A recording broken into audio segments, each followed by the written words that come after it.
dos alicerces da história, é muito bom ter você aqui. Enem, essa prova que assusta muita gente com medo desse novo Enem, o que vai ser. A gente teve uma mudança administrativa na esfera federal, então a galera tá achando, o Enem vai ser mais complicado, o INEP ainda não divulgou muito bem como pode ser esse Enem.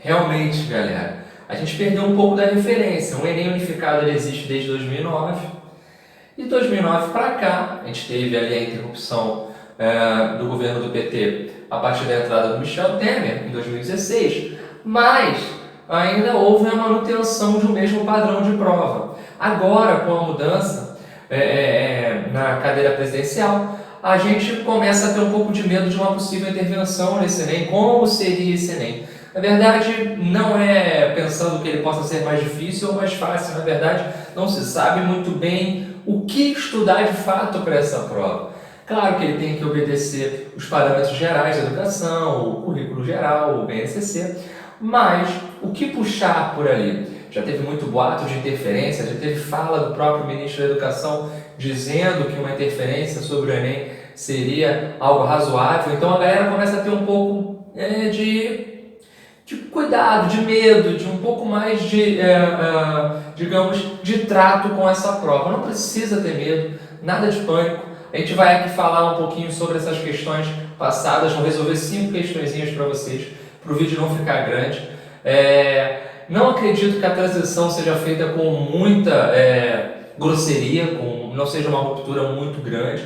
Talvez a transição seja bem leve, é o que eu espero, né? Talvez não, eu espero que seja assim, seja uma transição leve, se ocorrer. Claro que aquela brincadeira que a gente fazia no fim do ano, todo início do ano a gente fazia assim, no fim do ano, hein? No fim do ano tem um velhinho de barba branca chegando de vermelha, todo mundo, quem? Papai Noel? Não, é o Karl Marx no Enem, porque o Enem sempre caía questões sociais muito apuradas, caía Karl Marx demais, caía bastante sociologia brasileira. Sociologia estava ali em 7, 8 questões, olha só que interessante. E sociologia, só para a gente fazer o adendo aqui, a gente está focando mais em história, mas a gente vai resolver questões de sociologia também e filosofia. O que é interessante, sociologia é um questionamento próprio do sistema onde se está inserido. Então, o Brasil, estando inserido no sistema capitalista, ele vai bater no capitalismo e vai defender por si próprio a ideia de defesa de minorias, vai falar de questões de gênero, vai falar de feminismo. E isso, por muitas vezes, acaba sendo interpretado como uma prova de esquerda, uma prova revolucionária. Isso não pode acontecer, tá ok e tal. Essas paradas aí acabam acontecendo. Mas, gente, muita tranquilidade. Eu te peço que você olhe com simplicidade para a prova. Ela é a prova que vai te levar a conquistar o teu sonho. É um passaporte. Essa prova é um passaporte para você. Não existe teoria da conspiração. Ela não vem para te derrubar. Seja qual for o conteúdo que estiver ali expresso nela. Então, vamos fazer, galera. Eu escolhi aqui. É difícil escolher tantas questões, mas eu escolhi a prova de 2015 e a prova de 2009 para a gente fazer algumas questõezinhas, tá bom? A princípio 5, mas pode ser que dependendo do tempo do vídeo a gente faça mais um pouquinho. Mas 5 questões. Vamos lá. A questão 14, a prova azul, sempre prova azul. Questão 14, tá? A aplicação ali no primeiro dia. Ela traz um texto para a gente do Sérgio Buarque de Holanda, esse grande sociólogo, um dos maiores pensadores que o Brasil já teve. Nasceu em São Paulo, ele é conhecido mundialmente, também aqui no Brasil, como o pai do Chico Buarque, mas ele foi um cara que foi professor no exterior, ele foi um cara que pensou a nossa realidade social como poucos. Ele faz parte da geração de 30. O que é essa geração de 30?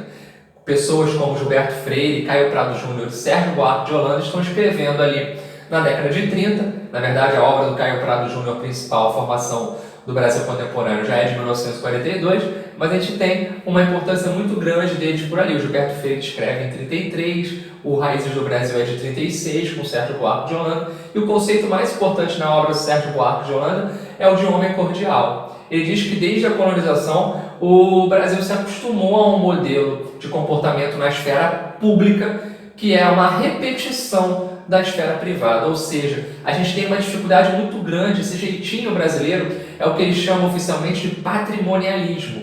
O que é o patrimonialismo? É a dificuldade que o brasileiro tem em conseguir separar o que é público do que é privado. Então a gente geralmente, o que é um homem cordial? Vamos lá para a expressão geral da palavra. É o que vai atuar com o coração, com o sentimento. Professor, então ele vai ser bonzinho o tempo inteiro? Não. o homem cordial, na leitura do Sérgio Buarque de Holanda, ele é um homem que pode ser muito ruim, inclusive com algumas pessoas, para que outras, as que lhe são mais próximas, possam se sobressair em determinado caso. Então, mudou até a língua do Brasil, o comportamento mais sentimental. A gente usa muito o diminutivo, meu amiguinho, é o Fábio, não é o Fabinho, é o Thiago, não é o Tiaguinho, e assim vai. A gente chama muitas pessoas por palavras carinhosas, a gente usa muito apelido, então isso entrou muito nas nossas relações sociais. Então, o que dentro dessa visão do Sérgio Buarque, que é uma visão weberiana, a gente tem a perspectiva do seguinte: na esfera de relação social, que é aquela relação que você faz fora do seu ambiente familiar, ou seja, na sua relação direta no dia a dia, você tende a repetir um comportamento de benefícios àqueles que são próximos a você. Então vamos imaginar uma fila, talvez seja o melhor dos casos, uma fila de banco, onde de repente você vê uma pessoa ali, opa, conheço fulano tá lá, vou ver se ele me passa na frente. E ele vai lá e ele te passa na frente. Então, um caso de uma fila de banco que deveria ser muito burocrática, muito o quê? Pronto, ali pronto, é igual para todo mundo. A gente tenta dar o quê? Aquela quebrada com aquele nosso jeito, beleza? Interessante, fica aqui a leitura legal de um outro sociólogo atual, esse sociólogo é contemporâneo, é o Gessé Souza. Ele faz uma releitura dos ideais do Sérgio Buarque de Holanda. Ele tem livros importantes como A Elite do Atraso, bem interessante. A Classe Média no Espelho também, bem interessante esse livro. Ele faz uma releitura fazendo uma outra roupagem. Ele diz que, na verdade, não é a questão da colonização portuguesa, um estilo português que vem para o Brasil fazendo esse ideal de comportamento, e sim a escravidão, que é a maior herança e a maior marca do Brasil hoje. Enfim, são leituras complementares de grandes pensadores que ficaram na nossa história. O Sérgio Buarque de Holanda, então, meu amigo, não dá nem para falar. Leia esse livro, Raízes do Brasil. Então, um pedacinho aqui. Em sociedades de origens tão nitidamente personalistas como a nossa, é compreensível que os simples vínculos de pessoa a pessoa, independentes e até exclusivos de qualquer tendência à cooperação autêntica entre os indivíduos, tenham sido quase sempre os mais decisivos. As agregações e relações pessoais, embora por vezes precárias e, de outro lado, as lutas entre facções, entre famílias, entre regionalismos, faziam dela um todo incoerente e amorfo. O peculiar da vida brasileira parece ter sido, por essa época, uma acentuação singularmente enérgica do afetivo, do irracional, do passional, e uma estagnação, ou antes uma atrofia correspondente das qualidades ordenadoras, disciplinadoras, racionalizadoras. Então, vamos lá. Um traço formador da vida pública brasileira expressa-se, segundo a análise do historiador, na rigidez das normas jurídicas. Não tem rigidez das normas jurídicas. Aqui é meio tudo que frouxo. Prevalência dos interesses privados? Parece ser essa. Lembra? Então, os interesses privados se coloca como o quê? Como mais importante. Então, você está numa fila, você fala assim, ó, vou ficar aqui não. Acostamento, vou andar no acostamento. Trânsito danado, tá doido? Tá voltando para casa na hora do rush, vou ficar aqui não tem guarda, ninguém para me multar, vou dar aquela puxadinha aqui, vai embora. Interesse privado acima do público. Solidez da organização institucional? Não. Legitimidade das ações burocráticas? Não. Estabilidade das estruturas políticas? Também não. O Brasil é muito instável politicamente. O Brasil passa por golpes e golpes e golpes e golpes inúmeras vezes. A gente sabe disso. Então, gabarito dessa 14, letra B de bola. Valeu, galera? Então, vamos lá. Questão 18 ainda dessa prova de 2015. A Justiça Eleitoral foi criada em 1932 como parte de uma ampla reforma no processo eleitoral, incentivada pela Revolução de 30, falando do período Vargas, aquela primeira fase, a Era Vargas.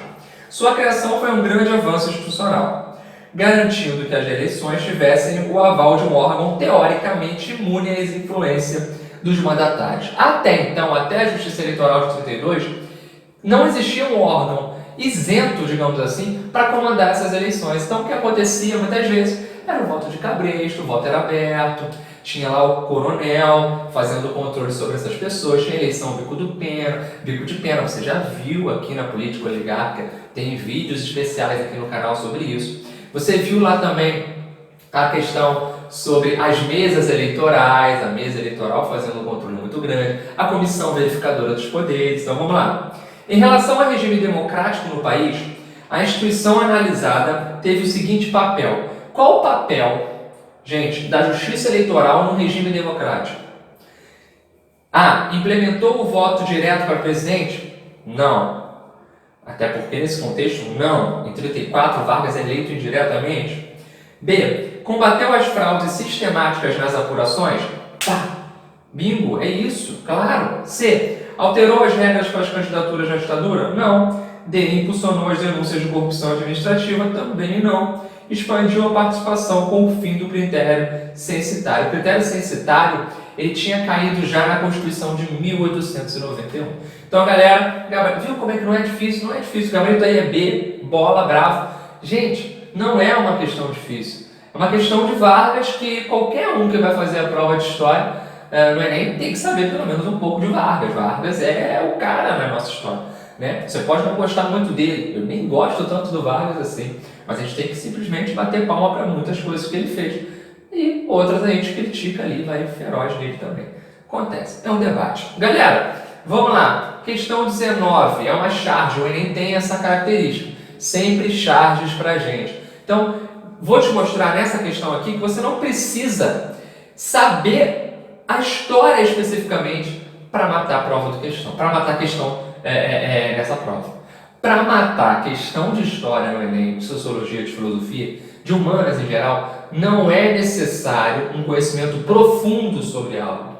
Não é uma prova técnica direta. Muita gente tem medo que agora possa ser, mas não. Calma. Vamos jogar o jogo que vem sendo jogado. Então preste atenção. Só este ano, é uma charge aí, um casal, um homem e uma mulher, com um filho, tá bom? Com um menino aí.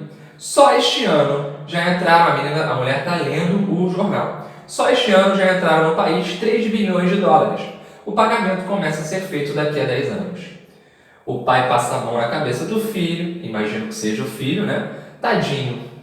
Essa charge é de 74, Grande Ziraldo. Fundamental, personagem da nossa história, grande cartunista.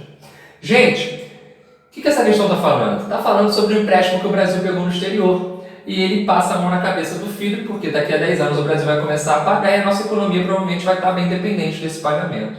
Já vai estar um pouquinho prejudicada ali. Então passa a mão na cabeça dele. E você sabe que uma das grandes heranças da ditadura militar foi, claro, a inflação e foi a dívida externa. Então, vamos lá.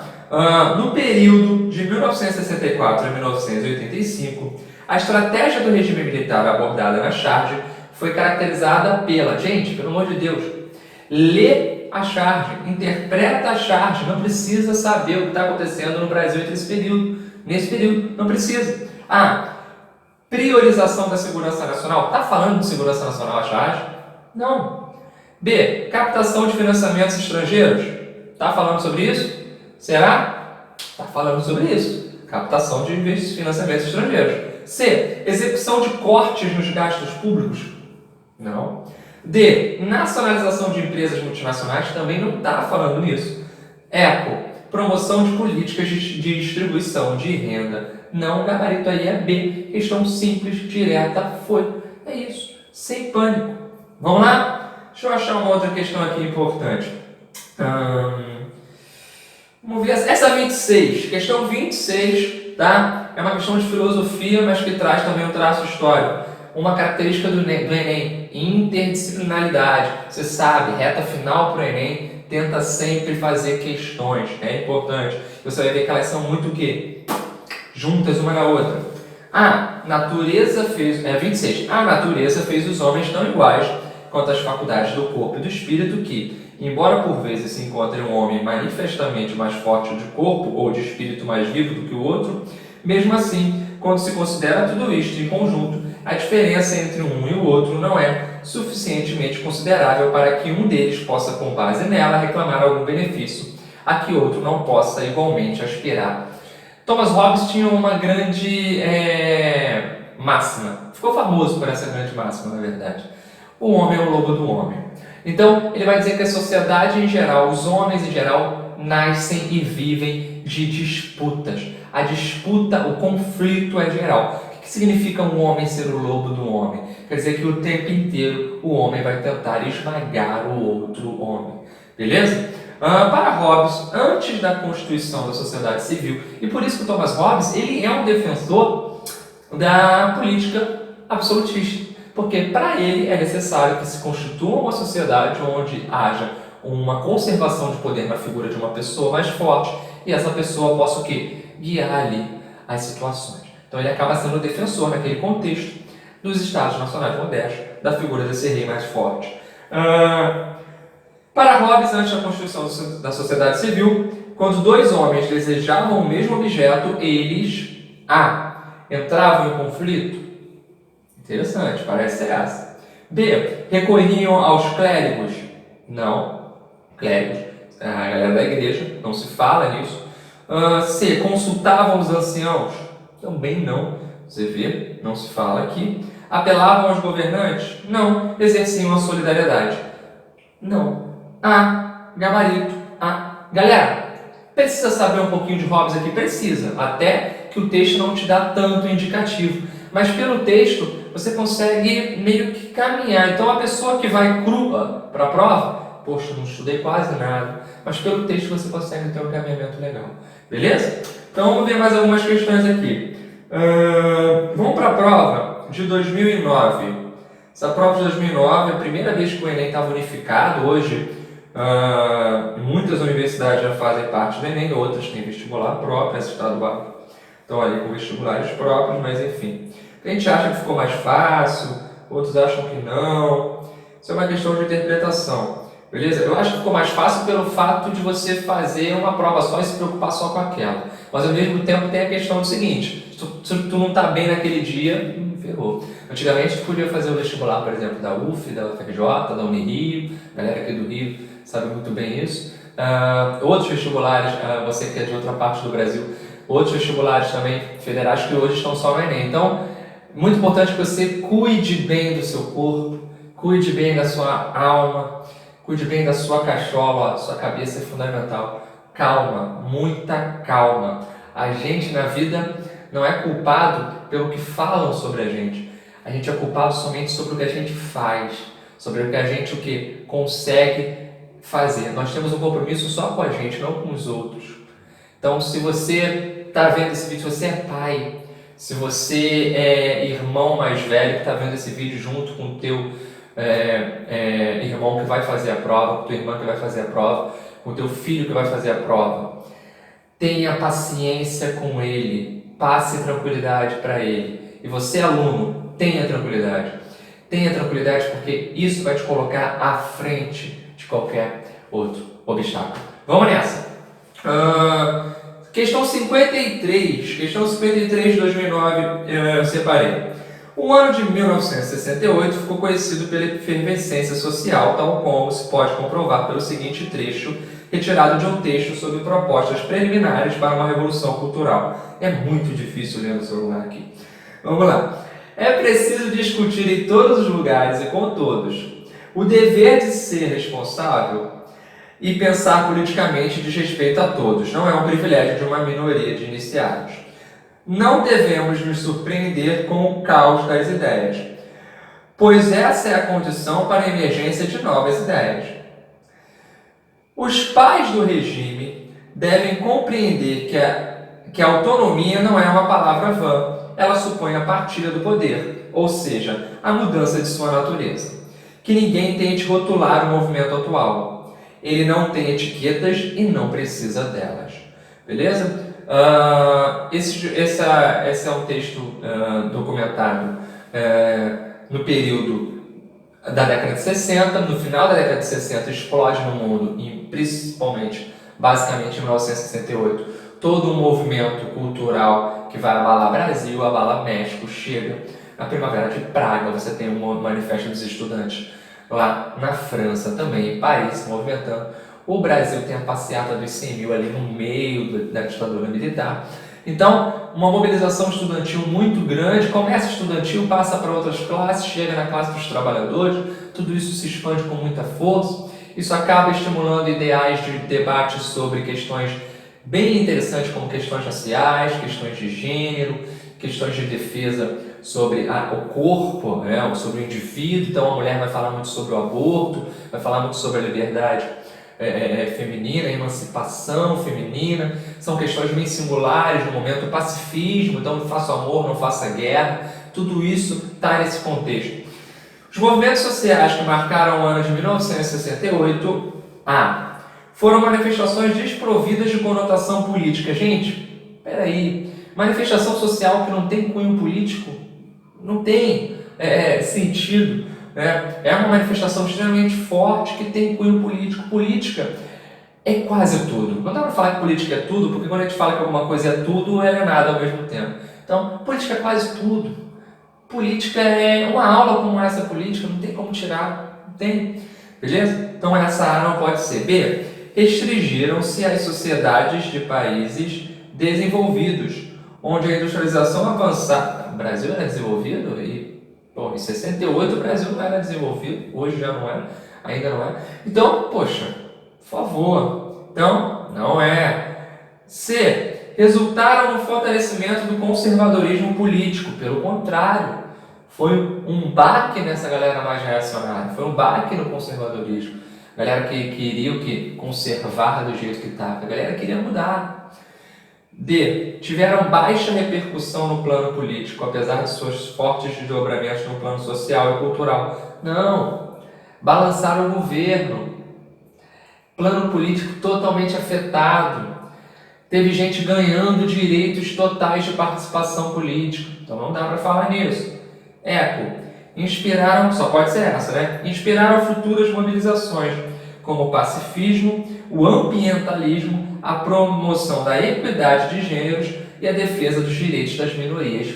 Lindo, matou, gabarito é eco, é isso. Então, o contexto é esse, de lutas, tanto de questões ambientais, de questões de gênero, de questões de defesa de minorias, igualdade, né? Então, tudo isso está sendo debatido nesse contexto e isso vai estimular ainda mais o pacifismo. Você tem o movimento hippie ganhando muita força. Em 69 tem o Woodstock, está fazendo aniversário esse ano.